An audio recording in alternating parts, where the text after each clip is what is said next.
Hey guys, Porkchopper here, and in today's Paragon video we're going to be looking at the new hero Serath and a deck I've had quite the success with.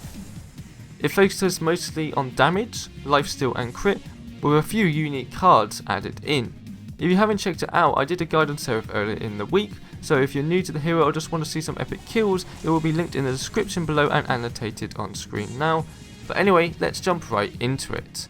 The first thing you're going to notice is that we have the Arc, Magus or Prime, pretty obvious choice being extra damage.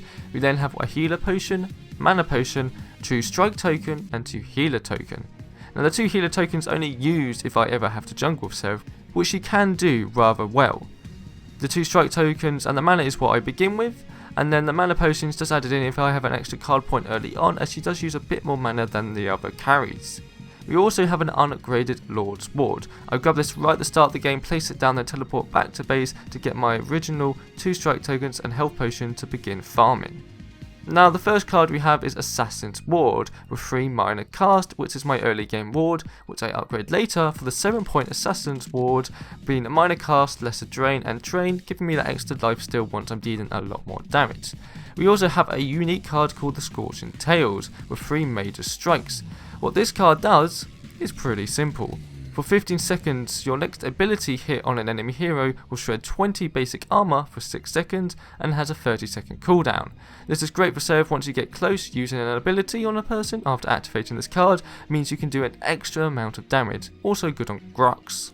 Then we have the Spear of the Rift Hunter with a major cast and 2 wounds. Like I said, this deck focuses a lot on crits. This is probably one of the first cards I get, which adds damage and crit when I start adding the crit bonus on. Then we have the Viper Bolt, which adds 2 loads of dire wounds and a major pierce for extra basic penetration. We also then have our late game Wind Carver with a major cast and 2 kinetics. I honestly don't add too much attack speed on her because I'm focusing so much on the lifesteal, crit and damage. This has to be left out, but I don't think she really needs much more.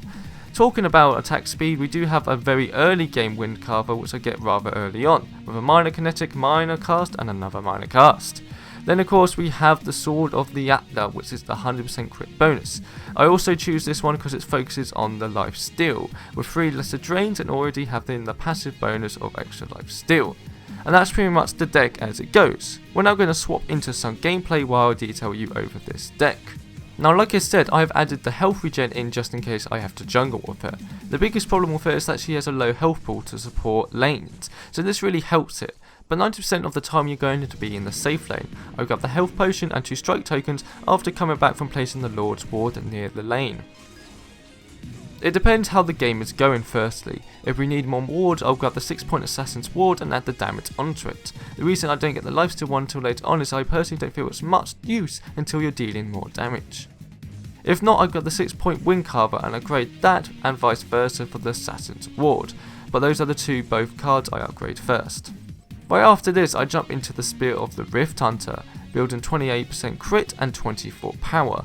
I feel getting the crit and getting the 100% crit bonus as soon as possible is really good comboing well with her abilities. I save up and jump on the Sword of Atla as soon as possible. I choose lifesteal for my 100% crit bonus card because it's a good balance. I don't like adding too much of one ability straight away. This means I have a good healthy deck for the mid game. Now if you haven't noticed, even with good crit in the deck we are very much lacking power. This is where the Scored Tail comes into play. Having those 3 big power cards now makes me a force to be reckoned with the perk it adds onto it. The best way to use this card reminds me of Grux. With him I would get close to an enemy and use my double pain ability. With Serath I do something similar, getting close and using the Chastise ability to slow them down and weaken them basic armor for 6 seconds to destroy them. Right now you have a few options, either go into the Viper Bolt to get the extra crit and basic penetration, or upgrade your Assassin's Ward to the lifesteal one. It depends how much CXP you are getting. If not much, upgrade the ward for the full lifesteal, which is so good on her. Means you don't have to back as long as you keep your mana in check, which can be helped by grabbing the river buffs. Either way I upgrade both eventually, and the last card I get is swapping my 6-point Wind Carver for the 10-point Wind Carver. Even though attack speed is a nice stat for her, you really don't want to focus on it, as you want to focus more on the crit and lifesteal, as it works with her abilities really well, so this is why I leave attack speed to last. Now by the end you will have 64% crit, and you should be hitting over 500 damage when you get a crit, unless they build quite a bit of basic attack armor, as you have 16 penetration. enough to cut the standard armor off for each hero. This also is the same with Heaven's Fury. Each hit has the chance to crit and use your 20 lifesteal, so that's a great way to get health back quickly and wave clear.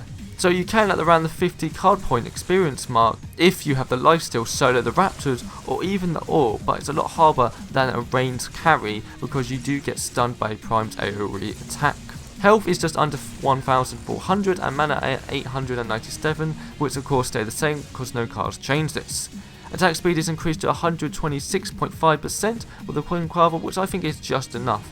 The deck, like I said, focuses mostly on damage, with her abilities working well with lifesteal and crit, very much worth doubling down on those instead of attack speed. She has got a good amount of agility to get in and out of fights safely if played properly, so you don't really need to focus on the health either way. But anyway guys, thank you very much for watching this, and I'll see you next time.